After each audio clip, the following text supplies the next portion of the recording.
إن الحمد لله رب العالمين والصلاة والسلام على رسوله الكريم أما بعد فأعوذ بالله من الشيطان الرجيم بسم الله الرحمن الرحيم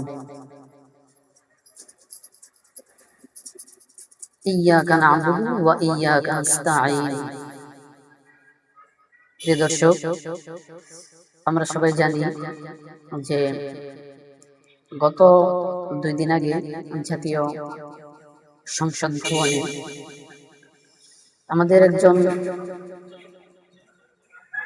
মাননীয় এমপি, একজন আলেম, শিবচরের এমপি হানজালা ভাই, তিনি যখন সংসদে যাচ্ছিলেন তখন পথিমধ্যে কিছু সেনাবাহিনীর লোক ছিল এবং অন্যান্য এমপিরাও ছিল। তো তিনি সেখানে একজন সেনা কর্মকর্তার সাথে মুসাফা করল এবং সাক্ষাৎ করল। যখন সাক্ষাৎ করে তিনি যাচ্ছিলেন তখন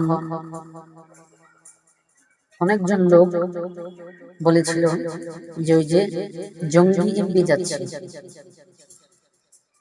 এখন আমার প্রশ্ন হলো যে এই জঙ্গি ট্যাগ আলেম দেখলেই তাদের মাথায় কেমনে চলে আসে?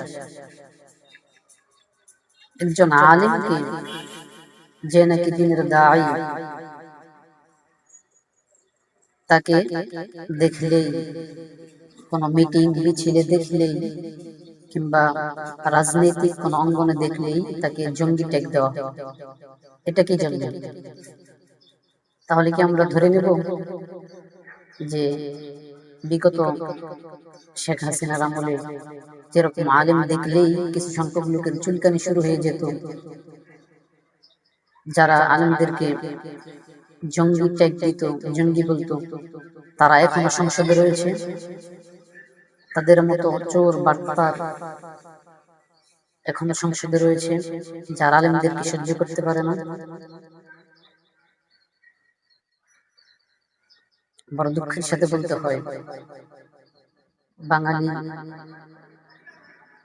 আলেমদের মর্যাদা দিতে জানে না। বাঙালি ন্যায় ইনসাফ চায় না। বাংলাদেশটা সুন্দর হোক, বাংলাদেশটা সোনার বাংলাদেশ হোক, ইনসাফের বাংলাদেশ হোক, এটা বাঙালি চায় না। যদিও কিছু কিছু মানুষ চায়, কিন্তু এমন এমন মেন পয়েন্টে এমন এমন কিছু মূর্খ, এমন এমন কিছু জাতির দূষক বসে আছে দেশকে বিক্রি করে দেওয়ার জন্য, বাংলাদেশকে অস্থিতিশীল দেশে পরিণত করার জন্য এমন এমন কিছু লোক বসে আছে, যাদের কারণে আজও বাংলাদেশ সোনার বাংলাদেশ হলো না, আজও বাংলাদেশে ন্যায় ইনসাফ প্রতিষ্ঠা হলো না। এই জুলাই যোদ্ধাদেরও তো একটি আশা ছিল যে আগামী বাংলাদেশ যেন ন্যায় ইনসাফের বাংলাদেশ হয়, আগামী বাংলাদেশ যেন সোনার বাংলাদেশ হয়। কিন্তু আমরা কি দেখতে পাচ্ছি? বাংলাদেশ তো সেই পূর্বের বাংলাদেশের মতোই ফিরে যাচ্ছে। ও বাঙালি মুসলমান, আপনারা যদি সত্যি এটা চাইতেন যে বাংলাদেশ ন্যায় ইনসাফের দেশ হোক, বাংলাদেশ সোনার বাংলাদেশ হোক, আমরা যেন প্রত্যেকটা বাঙালি তার অধিকার, তার প্রাপ্য ফিরে পাই, এরকম একটি দেশ হোক, তাহলে আপনারা ওই ইনসাফের কথা বলনেওয়ালা আল্লামা মামুনুল হক সাহেবকে যে কোনো মূল্যে হোক তাকে সংসদে প্রবেশ করাতেন। আপনারা শহীদ শরীফ ওসমান হাদি ভাইয়ের হত্যার বিচারের দাবিতে গোটা বাংলাদেশ সহ বিক্ষোভ মিছিল করতেন। যদি ন্যায় ইনসাফের রাষ্ট্র আপনারা চাইতেন, তাহলে এই এরকম ফ্যাসিস্ট বাংলাদেশ থেকে চলে যাওয়ার পর আবার কি জন্য আলেম দেখলেই তাদেরকে জঙ্গি ট্যাগ দেওয়া হচ্ছে, এর কোনো প্রতিবাদ করছেন না? যদি সোনার বাংলাদেশ চাইতেন, ন্যায় ইনসাফের বাংলাদেশ চাইতেন, তাহলে কিন্তু অবশ্যই এর বিরুদ্ধে প্রতিবাদ করতেন। স্পষ্ট ভাষায় বলে দিতে চাই, আপনারা বিএনপি হন কিংবা জামাত ইসলামের দলই হন কিংবা এনসিপি হন না কেন, কোন আলেমের বিরুদ্ধে যদি কোনো প্রমাণ, কোনো প্রুফ ব্যতীত তাকে জঙ্গি ট্যাগ দেওয়া হয় কিংবা অন্য কোনো অপবাদ দেওয়া হয় কিংবা দ্বীন ইসলামের অবমাননা করা হয়, তাহলে কিন্তু আমরা বাঙালি মুসলমান কখনো মেনে নিব না, কখনো মেনে নিব না। মনে রাখেন যে এই আলেমরাই কিন্তু আপনাদের প্রকৃত রাহবার, দ্বীনের পথে চলার জন্য উদ্বুদ্ধ করবে এবং মন্দ, খারাপ, অশ্লীল কাজ থেকে বিরত রাখার সর্বোত্তম প্রচেষ্টা করবে। আর একজন আলেম কিন্তু আপনাদের মতো সুলটু বুলটু, আপনাদের মতো ওই টাকায় ভাড়া করা গুন্ডাদেরকে, ওই টাকার লোভী যারা নাকি টাকার বিনিময়ে মানুষকে হুমকি তুমকি দেয়, মানুষকে গুম খুন করে, এদেরকে ভয় পায় না। এরা কিন্তু হযরত ওমর ফারুক রাদিয়াল্লাহু তাআলা উত্তরসূরি, এরা কিন্তু খালিদ ইবনে ওয়ালিদ রাদিয়াল্লাহু তাআলা উত্তরসূরি।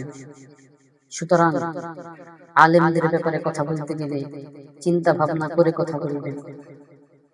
আপনারা বলছেন জঙ্গি জঙ্গি জঙ্গি, মনে রাখেন যদি একবার সমস্ত আলেম মাঠে নামে তাহলে কিন্তু আপনাদের আবার পতন হবে। আপনারা যে নতুন বাংলাদেশ গড়তে চান না তার অনেক প্রমাণ রয়েছে। তার মধ্যে থেকে আপনারা জুলাই সনদ বাস্তবায়ন করতে চাচ্ছেন না।